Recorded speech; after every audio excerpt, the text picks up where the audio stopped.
নমস্কার, আলোচিত বিশ্বে সবাইকে স্বাগত। আজ আমরা একটি গুরুত্বপূর্ণ বিষয় নিয়ে কথা বলবো। বাংলাদেশ কি পরবর্তী পাকিস্তান হতে চলেছে? এই কথাটা অনেকেই বলেছেন, বিশেষ করে সোশ্যাল মিডিয়ায়। কিন্তু এর পেছনে কি কারণ, আসুন জানার চেষ্টা করি। চলুন তাহলে শুরু করা যাক।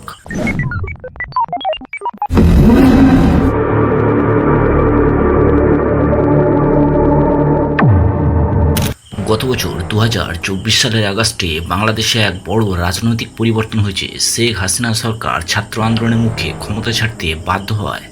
এরপর ডক্টর মোহাম্মদ ইউনূসের নেতৃত্বে একটা অন্তর্বর্তী সরকার ক্ষমতায় এসেছে। এই পরিবর্তনের পর থেকে অনেকে বলেছেন যে বাংলাদেশে অস্থিরতা বাড়ছে। কিছু সোশ্যাল মিডিয়া পোস্টে দাবি করা হয়েছে যে বাংলাদেশে জঙ্গিবাদ বাড়ছে এবং দেশটা পাকিস্তানের মতো হয়ে যেতে পারে। তবে এটা কতটা সত্যি একটু জেনে নিন। বাংলাদেশে এখন অনেক চ্যালেঞ্জ আছে। অর্থনীতিতে সমস্যা, হিন্দু সম্প্রদায়ের উপর হামলার খবর এবং রাজনৈতিক অস্থিরতার কথা সামনে আসছে। কিছু মানুষ মনে করছেন যে বাংলাদেশের নতুন সরকার চীনের সঙ্গে সম্পর্ক বাড়াচ্ছে, যা ভারতের জন্য উদ্বেগের বিষয়। এছাড়া পাকিস্তানের সঙ্গে বাংলাদেশের সম্পর্ক কিছুটা উন্নত হয়েছে বলে খবর পাওয়া যাচ্ছে। বাংলাদেশ পরবর্তী পাকিস্তান, এই কথাটা কেন বলা হচ্ছে? পাকিস্তানের ইতিহাসে আমরা দেখেছি রাজনৈতিক অস্থিরতা, সামরিক শাসন, জঙ্গিবাদ এবং অর্থনৈতিক সমস্যা। অনেকে মনে করেছেন বাংলাদেশেও এখন এমন কিছু সমস্যা দেখা যাচ্ছে, যেমন রাজনৈতিক অস্থিরতা। শেখ হাসিনা সরকারের পতনের পর বাংলাদেশে রাজনৈতিক দলগুলোর মধ্যে ঝামেলা বাড়ছে। কিছু গোষ্ঠী যেমন জামাতে ইসলামী বেশি সক্রিয় হচ্ছে বলে খবর। জঙ্গিবাদের ভয়, সোশ্যাল মিডিয়ায় কিছু পোস্টে বলা হয়েছে যে বাংলাদেশে জঙ্গি সংগঠনগুলো মাথাচাড়া দিচ্ছে। তবে এই দাবিগুলি পুরোপুরি প্রমাণিত নয়। বাংলাদেশের অর্থনীতি গত কয়েক বছরে অনেক উন্নতি করেছে, কিন্তু এখন ডলার সংকট, মূল্যস্ফীতি এবং বৈদেশিক ঋণের চাপ বাড়ছে। আইএমএফের থেকে বাংলাদেশ সম্প্রতি 1300 কোটি ডলারের সাহায্য পেয়েছে, যা দেশের অর্থনীতিকে সামাল দিতে সাহায্য করছে।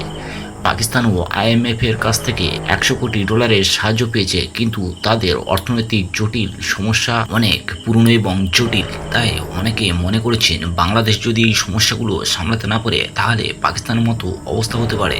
ভারতের সঙ্গে বাংলাদেশের সম্পর্ক গত কয়েক মাসে খারাপ হয়েছে। শেখ হাসিনা সরকার ভারতের বন্ধু ছিল, কিন্তু নতুন সরকারের সময়ে ভারতের সঙ্গে বাণিজ্যে কিছু সমস্যা দেখা দিয়েছে। ভারত বাংলাদেশের পণ্য আমদানির উপর কিছু বিধিনিষেধ আরোপ করেছে, যার ফলে বাংলাদেশের পোশাক রপ্তানি ব্যবসায় 770 মিলিয়ন ডলারের ক্ষতি হতে পারে। এছাড়া বাংলাদেশের চীনের সঙ্গে ক্রমবর্ধমান সম্পর্ক ভারতের জন্য উদ্বেগের কারণ। ডক্টর ইউনূসের সরকার চীন থেকে 2100 কোটি ডলারের বিনিয়োগ এবং সহযোগিতার চুক্তি করেছে। ভারত মনে করছে বাংলাদেশ পাকিস্তানের সঙ্গেও কাছাকাছি হচ্ছে, যা ভারতের জন্য কৌশলগতভাবে ক্ষতিকর। বাংলাদেশ ও পাকিস্তানের সম্পর্ক ঐতিহাসিকভাবে জটিল। 1971 সালে বাংলাদেশের স্বাধীনতার পর থেকে দুই দেশের মধ্যে দূরত্ব ছিল, কিন্তু সম্প্রতি কিছু ঘটনা এই সম্পর্কে পরিবর্তন এনেছে। যেমন পাকিস্তানের হাইকমিশনার সৈয়দ আহমেদ মারুফের বাংলাদেশ থেকে হঠাৎ চলে যাওয়ার ঘটনা বিতর্ক সৃষ্টি করেছে। কিছু খবরে বলা হচ্ছে তিনি একটি হ্যানি ট্র্যাপ কেলেঙ্কারির শিকার হয়েছেন। এই ঘটনা দুই দেশের সম্পর্ককে নতুন প্রশ্ন তুলেছে। এখন প্রশ্ন হলো, বাংলাদেশ কি সত্যিই পাকিস্তানের মতো হয়ে যাচ্ছে? এটা বোঝার জন্য কয়েকটা বিষয় মাথায় রাখতে হবে। অর্থনীতি, বাংলাদেশের অর্থনীতি পাকিস্তানের তুলনায় অনেক বেশি স্থিতিশীল। পোশাক রপ্তানি, রেমিটেন্স এবং আইএমএফ এর সাহায্যে বাংলাদেশকে অবস্থান রেখেছে। তবে চীনের সঙ্গে ক্রমবর্ধমান ঋণের সম্পর্ক একটা ঝুঁকি হতে পারে। জঙ্গিবাদ, বাংলাদেশে জঙ্গিবাদের উত্থান নিয়ে উদ্বেগ আছে, বিশেষ করে হিন্দু সম্প্রদায়ের উপর হামলার খবরের পর। তবে এই সমস্যা পাকিস্তানের মতো এখনও তীব্র নয়। সরকার যদি এটি নিয়ন্ত্রণ করতে পারে তাহলে পরিস্থিতি খারাপ হবে না। বাংলাদেশে রাজনৈতিক স্থিতিশীলতা ফিরিয়ে আনা জরুরি। পাকিস্তানে সামরিক হস্তক্ষেপের ইতিহাস আছে, কিন্তু বাংলাদেশে এখনও এমন কিছু দেখা যায়নি।